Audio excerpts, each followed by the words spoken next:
In 2008, Fisher v. University of Texas was brought before the United States District Court by Abigail Fisher, who claimed that the affirmative action policies of the university resulted in her being unjustly denied admission.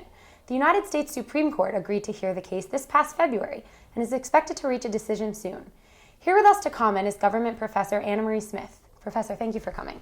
Great to be here.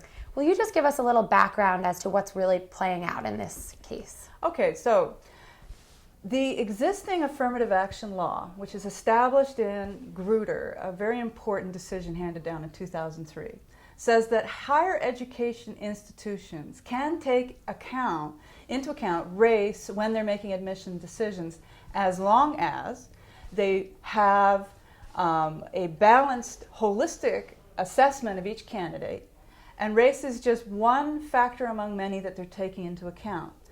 The decision then was that a higher education institution has a First Amendment interest in expressing its values by creating the kind of admissions class that it wants, and that also there is a compelling governmental interest in having a diverse admissions class, precisely because we think when we have a critical mass of students from many different backgrounds, but especially the traditionally disadvantaged backgrounds, we have better classrooms, and we have a more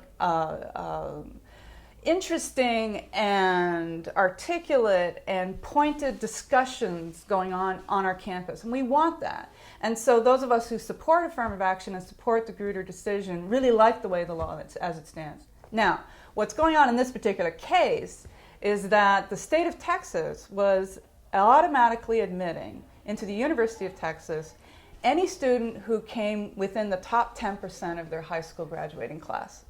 But then there were a few seats left over. What do you do with those seats? At that point, they were saying, okay, everybody who didn't quite make it but came close, we're going to have a few more seats. How are we going to distribute them? When we get to that decision, we're going to take race into account.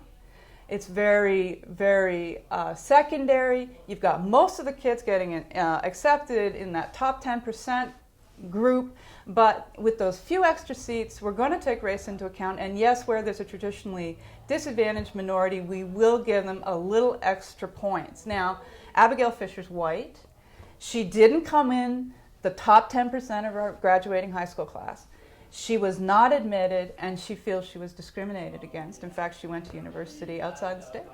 So she said, wait a minute, that's discriminatory on the basis of race, and I think that's unfair.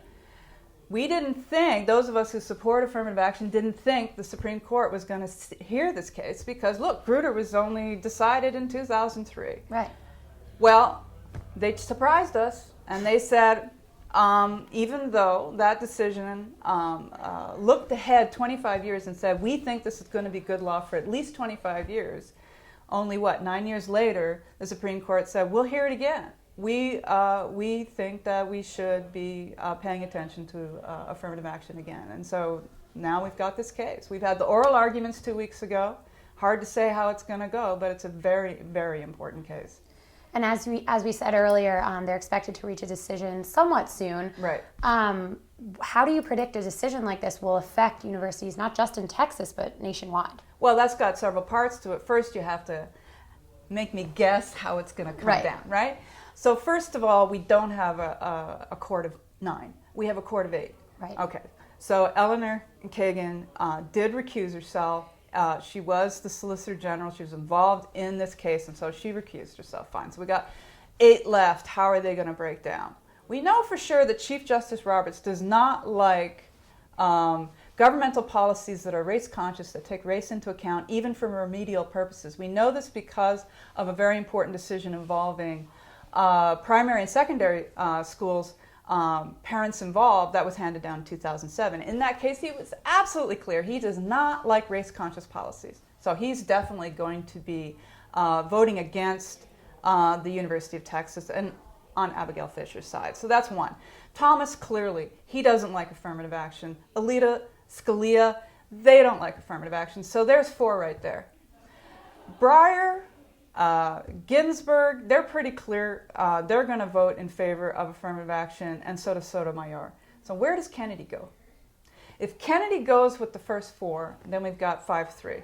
Right. If Kennedy goes with the last three, you've got 4-4, and the existing decision stands, and the University of Texas prevails.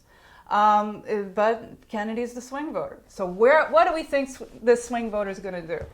It's a good chance he's not going to like this policy. There's a good chance that he's going to vote to strike it down as unconstitutional. We know this from what he said in a concurring opinion in Parents Involved. He doesn't like policies that put too much emphasis on race, even though he is somewhat amenable to the idea that race-conscious policies for remedial purposes may have their place. He's worried about the way the category race gets attached to individuals. He's worried about that invidious effect.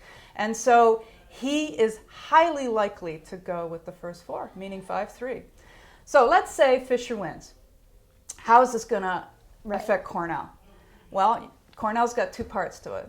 There's the public and the private. The public side is immediate and obvious and clear. Whatever the University of Texas is told to do by the Supreme Court, the public side of Cornell is effectively being told the same way.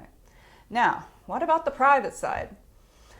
If the case is decided very, very broadly and very, very strongly that this is unconstitutional, what you're going to see is that remedial use of race is just as discriminatory as the old-fashioned Jim Crow use of race to exclude minorities.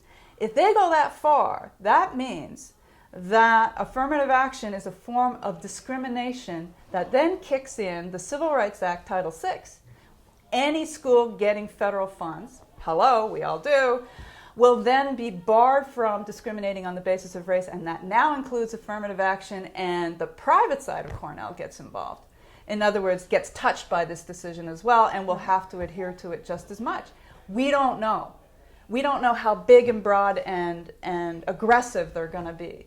My hunch is it's going to be big, broad, and aggressive, and it's going to be a 5-3 decision. Okay, there's $100 on the table. I don't know. You might come back to me next summer and say, hey, you lost. But that's my hunch. And so in essence, if that were to happen, we would see an almost kind of reverse discrimination going on in terms of applying the decision. Well, what I would say is we will see no more race-conscious policies in higher education in the form of affirmative action in admissions policies. And we're going to have approaches. Those of us who really want diverse student bodies are going to have to use different approaches. For example, giving a little nudge to students who come from economically disadvantaged backgrounds. But I tell you, that's already been started in states like California, and you know what happened? Fewer blacks, fewer Latinos. It doesn't work if that's your route to making sure that blacks and Latinos have good, substantial critical mass in your admissions classes. But that will be probably what we end up doing, those of us who do support this policy. Great. Well, thank you so much for coming down. Thank you.